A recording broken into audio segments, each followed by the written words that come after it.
안녕하세요. 저는 70대 현직 의사입니다. 긴 시간 동안 많은 환자분들을 만나고 다양한 고민을 들었습니다. 특히 나이가 들면서 가장 많이 받는 질문들이 몇 가지 있어요. 오늘은 그 중에서 5가지, 정말 많은 분들이 궁금해하셨던 질문들을 중심으로 제가 직접 답해드리려 합니다. 첫 번째 질문, 나이가 들어도 건강하게 사는 비결이 뭘까요? 정말 많이 받는 질문입니다. 선생님은 어떻게 그렇게 건강하세요? 라는 말도 덧붙여 주시곤 하죠. 건강의 비결은 아주 특별한 것이 아닙니다. 기본 중에 기본입니다. 첫째, 걷기입니다. 매일 30분 이상 걷는 습관은 수명을 늘리는 데 도움이 됩니다. 둘째, 식사입니다. 저는 하루 3끼를 소식으로 먹습니다. 잡곡밥, 채소 위주의 반찬, 그리고 지나치지 않는 단백질. 셋째, 마음 관리입니다. 스트레스를 줄이는 것, 이게 정말 중요해요. 저도 힘든 일이 많지만 명상, 심호흡, 가벼운 음악 감상으로 마음을 다잡습니다. 그리고 마지막으로 정기검진을 절대 놓치지 마세요. 나이 들수록 내 몸의 이상을 조기에 발견하는 것이 건강을 지키는 열쇠입니다. 두 번째 질문, 약을 많이 먹는데 괜찮은 건가요? 연세가 있으신 분들 중에 하루에 약을 5개, 10개씩 드시는 분도 계세요. 그런데 이렇게 말씀하시죠. 이거 다 먹어도 되는 건가요? 약은 필요에 따라 쓰여야 합니다. 무조건 많다고 좋은 것도 아니고 무조건 끊는 게 좋은 것도 아닙니다. 제가 가장 중요하게 여기는 건 약 복용의 정기적인 검토입니다. 주치의와 꼭 상의하세요. 3개월에 한 번 정도는 이 약 계속 먹어야 하나요? 라고 물어보세요.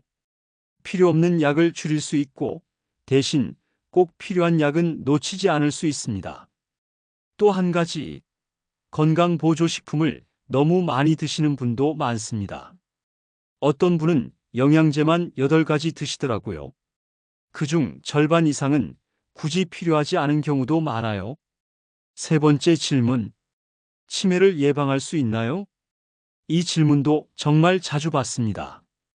특히 70대가 넘어서면 기억력이 조금씩 떨어지면서 불안해지기 시작하죠. 나도 치매 걸리는 건 아닐까? 하고요.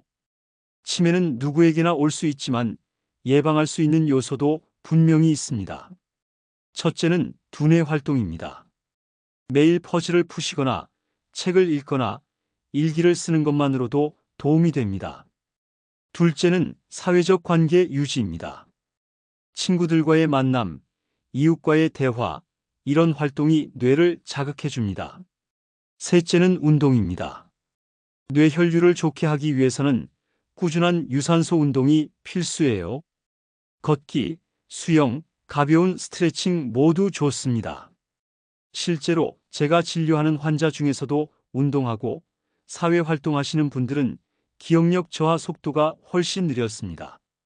네 번째 질문, 수면이 너무 부족합니다. 잠을 잘 자려면 어떻게 해야 하나요? 70대가 넘으면 잠이 줄어든다고 하죠.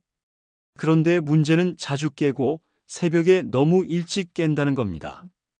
저도 잠에 예민한 편이라서 이 고민이 아주 이해가 됩니다. 제가 드릴 수 있는 조언은 이렇습니다. 낮잠은 20분 이내로, 오후 3시 이후에는 피해 주세요. 취침 시간과 기상 시간을 일정하게 유지하세요. 매일 같은 시간에 자고 일어나려는 습관이 중요합니다. 자기 전에는 스마트폰, TV 끄기, 눈과 뇌를 자극하는 것들을 피해야 숙면이 가능합니다. 그리고 몸을 따뜻하게 하기. 반신욕이나 따뜻한 물로 샤워하면 몸의 긴장을 풀 수 있습니다. 잠을 위한 약도 있지만 되도록 자연스럽게 수면을 유도하는 것이 가장 좋습니다. 만약 불면이 너무 심하다면 병원을 꼭 찾아주세요. 5번째 질문. 이제 무얼 하며 살아야 할지 모르겠습니다. 이건 사실 제일 중요한 질문일지도 모릅니다. 은퇴 이후 아이들은 다 커서 나가고 일도 하지 않게 되면 삶의 목적이 흐릿해집니다. 그래서 무기력해지고 우울해지는 분도 많죠. 저는 이렇게 말씀드립니다. 작은 의미를 찾아보세요.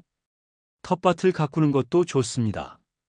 봉사활동, 교회나 사찰의 소모임 활동, 손자 손녀에게 편지를 써보는 것도 좋고 요즘은 유튜브나 블로그로 본인의 삶을 공유하시는 분도 많습니다.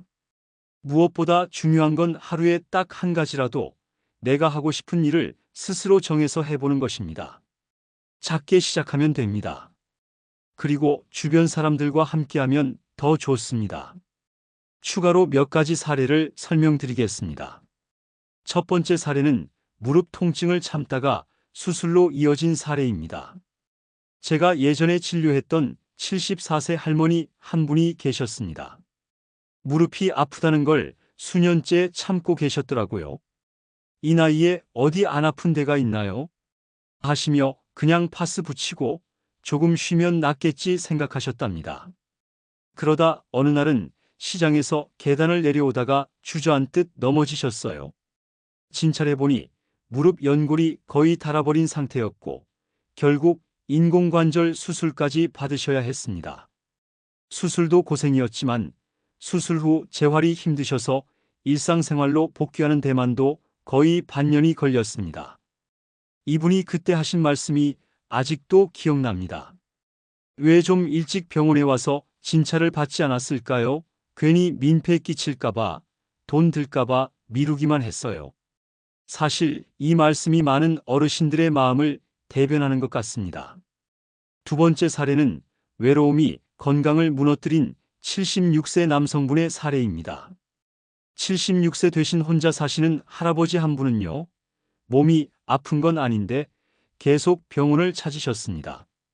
자꾸 가슴이 답답하다, 숨이 막힌다 하셔서 여러 검사를 했지만 아무런 신체적 이상이 없었습니다.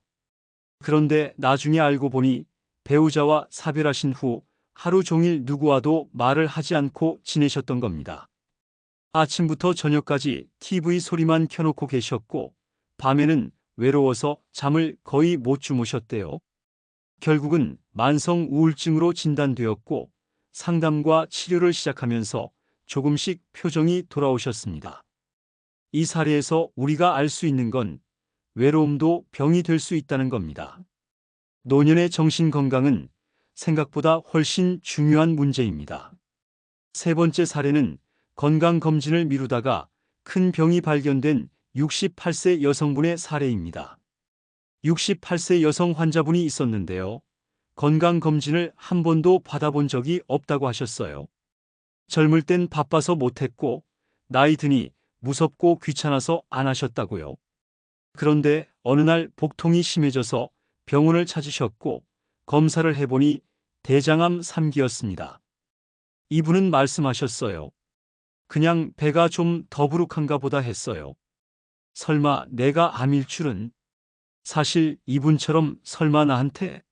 라는 생각에 미루는 분들이 많습니다.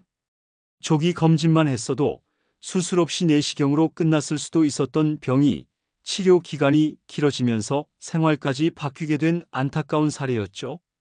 네 번째 사례는 친구들과의 모임이 삶의 활력이 된 70세 여성분의 사례입니다.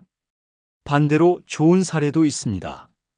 70세 여성분인데 동네 친구들이랑 매주 금요일마다 공원에서 모여 걷기 운동을 하세요. 운동 후에는 근처 카페에서 따뜻한 차 한 잔 마시며 근황도 나누고요. 이 모임을 5년째 하고 계신데 병원 검진에서도 항상 좋은 결과가 나옵니다. 스트레스도 거의 없고 우울감도 없으시고요. 그분이 하신 말씀이 기억에 남아요. 친구들이랑 웃다 보면 몸도 덩달아 가벼워져요. 집에만 있었으면 분명 아팠을 거예요. 이처럼 사회적 연결은 노년 건강에 중요한 열쇠입니다. 다섯 번째 사례는 일하는 삶이 주는 활력을 알고 계신 69세 남성분의 사연입니다. 69세 남성분 한 분은 은퇴 후 너무 무료하셨대요. 그러다 구청 노인 일자리 프로그램을 통해 초등학교 앞에서 교통지도 봉사를 시작하셨습니다. 아침마다 아이들 인사받는 게 그렇게 기분이 좋다며 하루가 활기차다고 하셨어요. 내가 쓸모 있는 사람이라는 게 느껴져요. 몸도 더 건강해지셨고 자존감도 높아지셨죠. 노년기에 내가 어디엔가 필요하다는 감정은 정말 큰 에너지입니다. 마지막 사례는 자녀에게 짐이 되지 않기 위한 72세 여성분의 사례입니다. 자녀와 함께 살고 계셨지만 늘 미안한 마음을 가지고 계셨어요. 본인이 병원 자주 다니고 약값이 부담될까 걱정이 크셨던 겁니다. 그래서 건강을 철저히 관리하시더군요. 아침마다 요가, 당 조절 철저히, 매일 식단 기록. 그 이유가 바로 이거였습니다. 내 건강은 내 책임이에요. 그래야 아이들에게 미안하지 않죠. 이분은 지금도 스스로 건강을 챙기며 딸과 손주에게 늘 활기찬 모습으로 계십니다. 그 모습이 정말 멋있었습니다. 이런 사례들을 보면 결국 우리가 어떻게 하루하루를 보내느냐가 노년기의 삶을 바꾼다는 걸 알 수 있습니다. 여러분, 나이는 숫자에 불과하다는 말 저는 단순한 위로가 아니라 실제로 그런 분들을 수없이 보면서 실감하고 있습니다. 70세든 80세든 건강하게 의미 있게 살아가는 분들 곁에서 저는 매일 배우고 있습니다. 물론 몸이 예전 같지 않고 가끔 외로움이 밀려올 때도 있고 내 삶이 어디를 향하고 있는지 막막할 때도 있을 거예요. 그럴 때일수록 나는 아직 할 수 있다는 생각, 내가 나를 챙겨야 한다는 의지가 가장 중요합니다.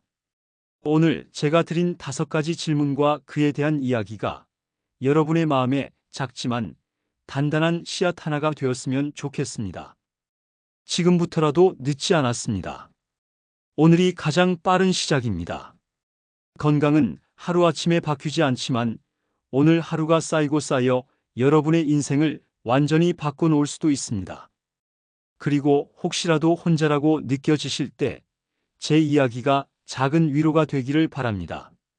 누군가 여러분을 생각하고 있다는 것, 그리고 여러분의 경험과 삶은 누군가에게 귀한 지혜가 된다는 걸 잊지 마세요. 여러분의 건강, 여러분의 삶, 그리고 여러분의 하루하루를 진심으로 응원합니다. 다음에 또 좋은 이야기로 찾아뵙겠습니다. 감사합니다.